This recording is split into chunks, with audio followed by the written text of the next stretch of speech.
ఇక varicose veins నుండి విముక్తి పొందండి. ఎవిస్ వాస్కులర్ సెంటర్ ఇప్పుడు మన KPHP లో గ్రాండ్ ఓపెనింగ్ ఏప్రిల్ 4వ తేదీన. దూరదర్శన్ టీవీలో తెలుగు ప్రజలకు వార్తలు చెప్పిన మొట్టమొదటి గొంతు మూగపోయింది. న్యూస్ రీడర్ శాంతి స్వరూప్ కన్నుమూశారు. 2 రోజుల క్రితం గుండెపోటు రావడంతో మలక్పేట్లోని యశోద హాస్పిటల్కు తరలించగా అక్కడ చికిత్స పొందుతూ శుక్రవారం ఉదయం తుది శ్వాస విడిచారు. శాంతి స్వరూప్ మృతి పట్ల పలువురు రాజకీయ ప్రముఖులు, జర్నలిస్టులు సంతాపం వ్యక్తం చేశారు. ఆయన కుటుంబ సభ్యులకు ప్రగాఢ సానుభూతి ప్రకటించారు. 1977 అక్టోబర్ 23న దూరదర్శన్ కార్యక్రమాల్ని నాటి రాష్ట్రపతి నీలం సంజీవరెడ్డి ప్రారంభించగా మొట్టమొదట యాంకర్గా శాంతి స్వరూప్ పనిచేశారు.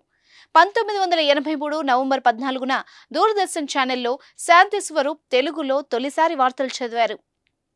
10 సంవత్సరాల పాటు టెలిప్రాంప్టర్ లేకుండా పేపర్ చూసి వార్తలు చదివి మంచి పేరు తెచ్చుకున్నారు.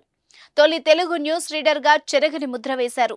ఆ రోజుల్లో దూరదర్శన్లో రాత్రి 7 గంటలకు వచ్చే న్యూస్ ను శాంతి స్వరూప్ చదివేవారు.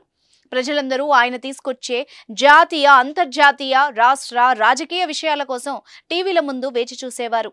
తెలుగు దూరదర్శన్ పేరు చెప్పగానే అందరికీ శాంతి స్వరూప్ గుర్తుకొచ్చేవారు.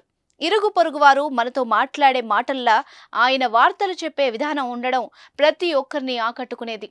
అంతలా పేరుగాంచిన ఆయన 2011లో పదవి విరమణ చేశారు. శాంతి స్వరూప్ కి సినిమాలతో పాటు రాజకీయాల్లో కూడా మంచి అనుభవం ఉంది. లైఫ్ టైమ్ అచీవ్మెంట్ అవార్డును కూడా ఆయన అందుకున్నారు. శాంతి స్వరూప్ సతీమణి రోజారాణి కూడా న్యూస్ రీడరే. 1980లో వీళ్ల వివాహం జరిగింది. వాళ్లకు 2 కుమారులున్నారు.